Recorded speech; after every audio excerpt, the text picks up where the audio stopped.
আসসালামু আলাইকুম রহমতুল্লাহি ওয়া বারাকাতুহু। ভালো লাগছে আজ না, আপনার পরে আপনারটা আমি যখন বলবো আপনাকে, তখন আপনি আপনার অনুভূতিগুলো বলবেন যে আপনার কেমন লেগেছে। হিন্দু ধর্মে ছিলেন, নাম ছিল জানি না, কাজল, নাম ছিল কাজল। আলহামদুলিল্লাহ আজকে মুসলমান হয়েছেন, ওনার পছন্দ হয়েছে। আমাদের বিশ্বনবী মুহাম্মদ রাসূলুল্লাহ সবচেয়ে একটা দামি নাম ছিল মুহাম্মাদের পর আল আমিন, বিশ্বাসী। এই নামটি ওনার কাছে পছন্দ হয়েছে এবং আলহামদুলিল্লাহ আমরা এখন ওনার নাম আল আমিন বলে জানবো। তো উনি মুসলমান ধর্ম গ্রহণ করেছেন। প্রথমে জানবো আপনি কেন মুসলমান ধর্ম গ্রহণ করলেন। জি, আপনি যদি আমাদের শ্রোতাদের উদ্দেশ্যে বলতেন কেন মুসলমান ধর্ম গ্রহণ করলেন। আমি গ্রহণ করলাম এই জন্য যে আমাদের হিন্দু ধর্মতে যেগুলা দেখা যায় যে অনেক কিছু নানান রকম কথাবার্তা থেকে যায়, যে যারা আমরা যেমন ছোটরা ধর্ম গ্রহণ করতে গেলে বা কোনো কিছু পূজা গেলে তারা বলে যে তুমি ছোট, সেটা করতে পারবে না। কিন্তু দেখছি যে মুসলিম ধর্মে ছোট থেকে বড় সবাই আল্লাহকে ডাকে এবং সবাই আল্লাহর বান্দা এবং তারা সব যত রকমের মুসলিম ধর্মীয় কাজে আছে সবাই অংশগ্রহণ করে। দেখা গেছে যে কেউ হজে যাচ্ছে, চিল্লায় যাচ্ছে, অনেক আগ্রহী, নামাজ পড়তেছে। কিন্তু আসলে আমাদের দেখা যায় যে বছরে একবার পূজা আসে, কিন্তু সেটা আমরা ভালোভাবে পালন করতে পারি। বুঝতে পেরেছি, উনি বুঝাতে চেয়েছেন ওনাদের ধর্মে যখন কোনো বিষয়ে ধর্মীয় কাজ, ওনাদের ধর্মে যে কাজগুলো করা হয় ওইটা ছোটরা করতে গেলেই বলে তোমরা ছোট মানুষ, তোমরা করতে পারবে না, তোমাদের দ্বারা হবে না, তোমরা করতে পারো না, এভাবে বলে ওনাদেরকে তাড়িয়ে দিত। যেটা আমাদের মুসলিম ধর্মের ছোট্ট বাচ্চারাও মসজিদে যেতে পারে, হজে যেতে পারে, সমস্ত ধর্মীয় কাজ ছোট বাচ্চারাও করে।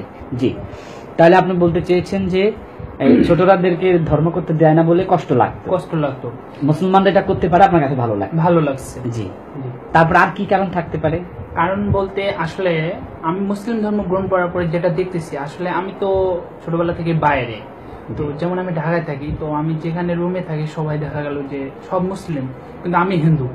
তাদের সঙ্গে একটু জোরে বলবেন। একসঙ্গে মসজিদে যেতাম, নামাজ পড়তাম, আমি পারতাম না, তারপর অনেক চেষ্টা করতাম পড়ার জন্য, কিন্তু তারা আচ্ছা, তো আপনি তো হিন্দু ধর্মে ছিলেন, তাহলে মসজিদ মাদ্রাসায় কেন যেতেন? যেতাম এর জন্য যে আমার ভালো লাগতো, মুসলিম ধর্মটা খুব ভালো লাগতো এবং সেটার মধ্যে অনেক আনন্দ আছে। আলহামদুলিল্লাহ। তো আপনাকে এই রাস্তাটা কে দেখাইছে? যে এটা আমি নিজের থেকেই দেখছি এবং আমার নিজের চেষ্টা ছিল। প্রায় গত 1 বছর ধরে ঘুরতেছি, মসজিদে গেছি, অনেক রকম মাহফিলে গেছি, ওয়াসে গেছি, কিন্তু কেউ আমাকে সেরকম স্বীকৃতি দেয়নি বা সাহায্য যোগায়নি যে তুমি মুসলমান হও, আমাদের ধর্ম গ্রহণ করো। তো সেরকম ভাবে আমি একটা ভয়ের মধ্যে ছিলাম, কিন্তু আজকে মুসলিম ধর্ম গ্রহণ করার পরে আমার অনেক ভালো লাগছে। আমি শেষ কথা একটাই বলবো, সেটা হচ্ছে যে আমাদের এখনো যারা হিন্দু ধর্ম আছেন তারা পিছিয়ে আছেন, ধর্মের মধ্যে পারতেছেন না, অথচ তারা দেখা যাচ্ছে যে মুসলিম ধর্ম গ্রহণ করতে ইচ্ছুক বা তাদের সঙ্গে ঘোরাফেরা করেন, নামাজ পড়তে যান, কিন্তু আসলে তারা সাহস পান না। তো আমি তাদেরকে বলবো আপনারা সবাই এগিয়ে আসুন, আমরা মুসলমান ভাইরা যারা আছে আপনাদেরকে অনেক উৎসাহ যোগাবো এবং সেই সাথে আল্লাহ তাদের উপর বর্ষিত করুক। আচ্ছা, আলহামদুলিল্লাহ। তো এই আজকে যে আপনি মুসলমান হয়েছেন, মুসলমানদের জন্য কোনো কিছু বলার থাকলে আপনি বলতে পারেন। না, আমার আসলে কোনো কিছুই বলার নেই। তো আমি যেটা চাবো যে আমরা যারা মুসলিম ধর্ম আছি, আমি তো এখন হয়েছি, তো এখনো যারা আছে আমাদের হিন্দু ধর্মের মধ্যে করতে ইচ্ছুক, তাদেরকে আপনারা এগিয়ে নিয়ে আসুন আমাদের মুসলিম ধর্ম গ্রহণ করার জন্য এবং সবাই যাতে আল্লাহকে ডাকতে পারে সে কথাই বলবো, আর এছাড়া তো আমার বলার কিছু নেই। আচ্ছা, আজকে মুসলমান হওয়ার পর আপনার হৃদয় আপনার কেমন লাগছে? আমার হৃদয় খুব ভালো লাগছে এবং আমি যত রকমের টেনশন ছিলাম, আজকে সারাদিন আমি যত রকমের টেনশন ছিলাম এবং আমি এক পর্যায়ে কাঁদছিলাম।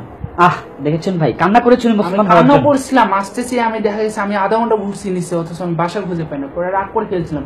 তারপর আমার মনে হয় মুসলিম ধর্ম গ্রহণ করছে বলে আল্লাহ আমাকে এত দোয়া করছে যে হ্যাঁ তুমি যাও, তোমার জন্য বসে আছে বান্দা, এতটুকুই। আমাকে পেয়ে আজকে আপনার কেমন লাগছে? আপনাকে পেয়ে আমার খুব ভালো লাগছে এবং আমি চাবো যে সবাই যাতে এরকম হয় এবং আমাদের হিন্দু ভাইরা যারা আছে এখনো মুসলমান হতে চাচ্ছেন কিন্তু হতে পারতেছেন না, তারা এগিয়ে আসুন। আমার মনে হয় সবাই তারা আগ্রহী হবেন, মুসলিম ধর্ম গ্রহণ করুন এবং অনেক ভালো থাকবেন। আচ্ছা, এখন আপনি আপনার হিন্দু ধর্মের যারা মানে কোনোদিনও মুসলমানদেরকে ভালোবাসা হতে হচ্ছে না বা অনেক কঠিন, তাদের ব্যাপারে কিছু বলবেন, যে তাদেরকে আহ্বান করার ব্যাপারে? তাদেরকে আহ্বান করার ব্যাপারে বলতে আসলে আমাদের হিন্দু ধর্মে একটা জিনিস ছিল, সেটা হচ্ছে যে তারা একটা সমঝোতার মাঝে ছিল যে না মুসলমান না গরুর মাংস খায়, আমরা তো খাই না, আমরা পূজা করি।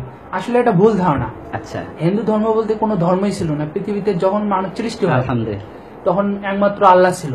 আল্লাহ থেকে এরপরে আমি যতদূর জানি আমার পছন্দের দিক থেকে সিন্ধু নদীর তীরে আমরা সবাই বাস করতাম মুসলমান না, এখান থেকে কিন্তু সিন্ধু থেকে আস্তে আস্তে হিন্দু কথাটা উঠে আসে, তারপরে এখান থেকে ভাগ হয়ে যায় যে হিন্দু চলে আসে। আসলে হিন্দু কোনো ধর্ম বলতে নেই, আর হিন্দু ধর্মে অনেক কিছু নিয়ম আছে যেগুলো আসলে মানতে গেলে ঝগড়া লেগে যায় পারিপার্শ্বিক ভাবে, বন্ধুদের ক্ষেত্রে, সব ক্ষেত্রে। এই জন্য আমরা চাবো আপনারা সবাই মুসলিম ধর্ম গ্রহণ করুন। আলহামদুলিল্লাহ। আমরা মুসলমান ভাই যারা আছি, বড় গুরুত্বপূর্ণ একটা কথা শুনেছি, আমি এটা আগে জানতাম না।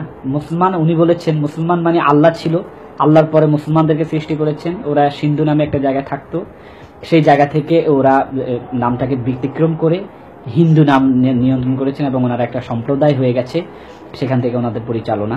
যাই হোক, অনেক কথা বলেছি, শুধু এটুকু কথা বলবো, আজকে ভারাক্রান্ত হৃদয় ওনার, মুসলমান হয়েছেন, আমারও ভালো লাগছে, আমাদের মুসলমানদের ভালো লাগবেন। দোয়া করবেন ওনার জন্য, উনি যেন সামনের পথগুলো সহজভাবে এগোতে পারে।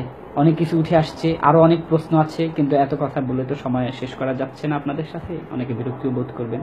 শুধু একটাই শেষ কথা বলবো, আল্লাহ যেন আমাদের সবাইকে জান্নাতের সুউচ্চ মাকাম দান করে।